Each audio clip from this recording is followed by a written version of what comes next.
Hello everyone, మనం వంటల్లో ఎక్కువగా వాడే పసుపుని న్యాచురల్గా ఇంట్లోనే తయారు చేసుకోవచ్చు. బయట కొనే పసుపు మంచి కలర్లో ఉండటానికి, ఎక్కువ రోజులు నిల్వ ఉండటానికి రకరకాల కెమికల్స్ వాడతారు. వింటర్లో వచ్చే పచ్చి పసుపు కొమ్ములు 5 కేజీలు తీసుకున్నాను.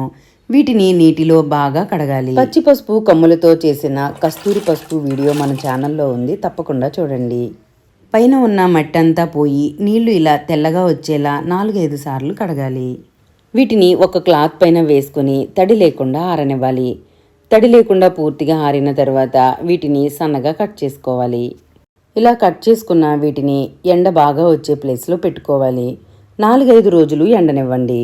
మీకు ఇదంతా చేయడం కుదరకపోతే కనీసం ఎండబెట్టిన పసుపు కొమ్ములు మార్కెట్లో ఉంటాయి కదా, అవి తీసుకొని మిల్లు పట్టించుకోండి.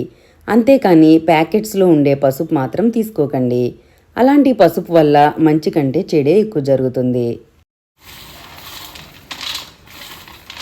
ఇవిలా సౌండ్ వచ్చేలా ఎండబెట్టుకోవాలి. వీటిని మిక్సీలో వేసుకొని మెత్తగా గ్రైండ్ చేసుకోవాలి. ఈ పసుపుని మెత్తగా ఉన్న జల్లెల్లో వేసుకొని జల్లించుకోవాలి. పసుపు కలర్ చూడండి, డార్క్గా ఉంటుంది. చేతికి అంటుకుంటుంటే వదలట్లేదు.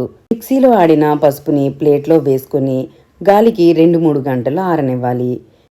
ఇది న్యాచురల్గా మనం ఆడించుకున్న పసుపు. ఇది ఎండబెట్టిన పసుపు కొమ్ములు మిల్లు పట్టించుకున్న పసుపు. ఈ రెండిటికి డిఫరెన్స్ చూడండి. న్యాచురల్ పసుపు డల్గా డార్క్గా ఉంటుంది. ఈ పసుపు వంటల్లో వాడుకోవచ్చు.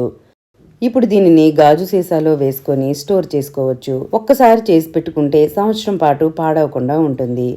మరి ఈ వీడియో మీకు నచ్చితే తప్పకుండా లైక్ చేయండి.